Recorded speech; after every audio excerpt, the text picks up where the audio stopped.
I was talking to a college softball coach yesterday, and we were basically discussing how to get players not to chase the high pitch so much. The rise ball is basically the hardest pitch to hit in all of baseball and softball, in my opinion. I'm going to dive into how to not chase those high pitches.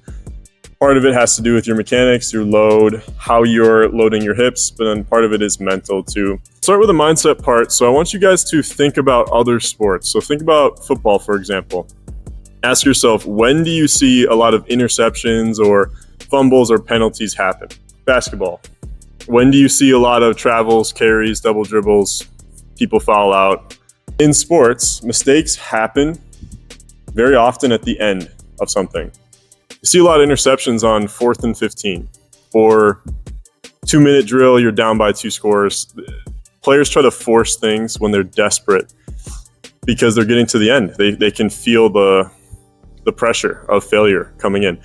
Basketball, I see players make mistakes at the end of the shot clock. They rush, they force the issue. Or it's the end of the game and you have to start forcing threes and you miss more shots. Or you have to start playing harder defense and you end up fouling more, making more mistakes. In sports, this is a really common phenomenon.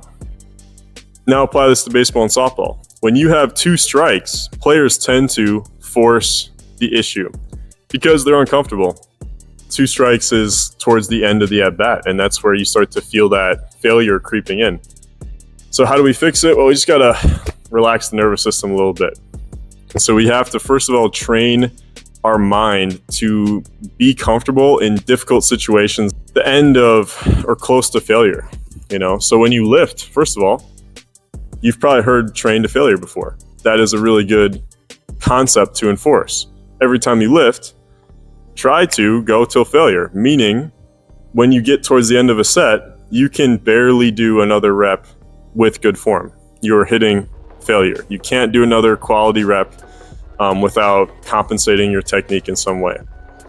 That is a really good way to train that, first of all. Second of all, do things that are very difficult. Things that are going to challenge you, that are going to bring your mind beyond what it's normally capable of. This is a good one. Cold showers. I have no idea what the physiological benefits of them are. I think it has something to do with like mood regulation, and also I've heard that it's good for anxiety as well, which first of all could help, right? Because chasing high pitches has to do with anxiety. We're forcing the issue because we're close to failure. So you feel like you have to go chase that pitch. Whereas when you have 1-0, 2-0, like you're not going to swing as much. That's what I've found at least. So anyways, cold showers. Trains your mind. It's really, really difficult to do. I live in Wisconsin. It's freezing all the time. I hate doing it. But I think it actually is a decent way to train the mind.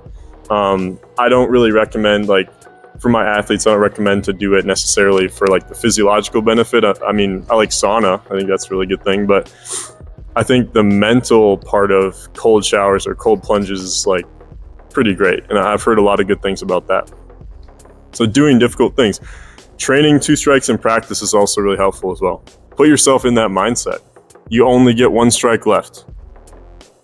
Get yourself into that situation. It's like 4th and 15, and your back's against the wall. And that's a really good way to train too. And also, finally too, I would say let go. So mentally, this is another aspect of the mental part of this, but try to let go of failure. The reason that we make these mistakes is because we're so attached to success and we're so afraid of failure. And that's why athletes tend to force the issue when it comes down to the wire. Accept that failure is inevitable. And Michael Jordan talks about how many shots that he missed when he was trusted to take the game-winning shot and missed.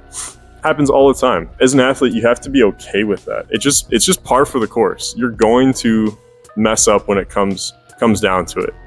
And you have to be willing to mess up in order to have a chance to succeed. So sort of just letting go mentally. I don't care if I get out. I don't care if I miss the shot. I don't care if I throw a pick. As an athlete, that's the mindset you have to get into. And that's the only way that you can free your mind up to actually perform optimally. I've heard a lot of military people say that too. A couple of my family members are in the military. Free your mind. The inevitable bad thing that could happen in a military situation, you accept it. And it's easier to perform in that scenario. Now, getting to the physical aspect of it. So a lot of it has to do with your hips. So basically, if you are a quad dominant hitter, like if your knees are super far forward, but your hips are just even with your chest, you are going to come up a lot. Because think about how the quads work. The quads are primarily responsible for extending the legs. Like when you jump or at the end of a squat or something like that, or like a leg extension, think about that. And so if you're quad dominant, if your knees are forward, your hips are forward, you're going to feel it in your quads and your legs are going to want to extend. Your body's going to come up. You're going to change your eye level. You're going to be more likely to chase that high pitch. No good, right? So basically what we have to do is become more posterior dominant in our swing. Stick the hips back, the hip hinge, right? Work on your RDLs in the weight room and deadlifts and stuff like that. Work on your hamstrings more, because think about what the hamstrings are responsible for. The opposite.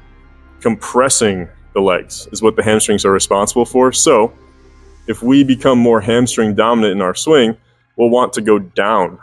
And I've noticed players that have a pronounced hip hinge in their load or in their stance, they don't chase high pitches as much. And the college coach I was talking to, his leadoff hitter is like that. I mean, she has a ton of walks, doesn't chase high pitches at all. She led the league in walks last year. I always bring up Christian Yelich because he plays for the Brewers, our facilities in Wisconsin. So that's the example I like to use. He starts tall, he's standing up, but as he loads, he pushes his hips back and gets his hips behind him.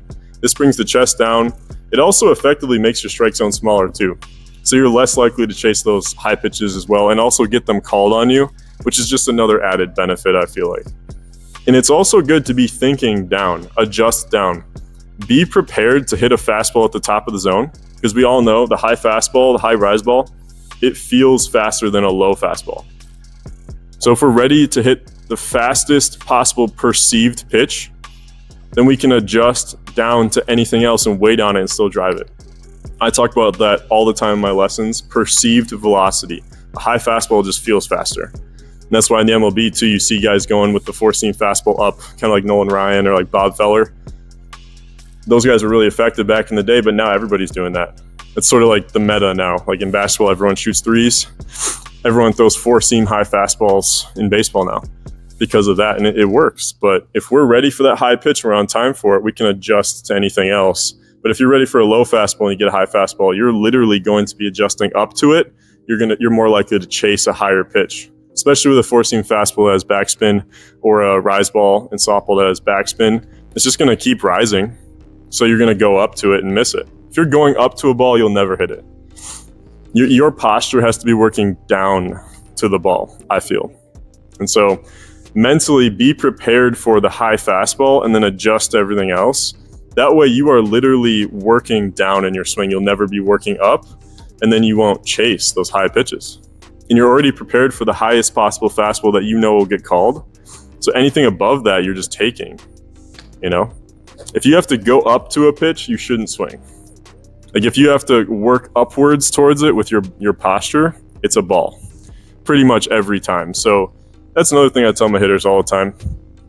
And that is it, guys. I hope that helped. Stop chasing those high pitches.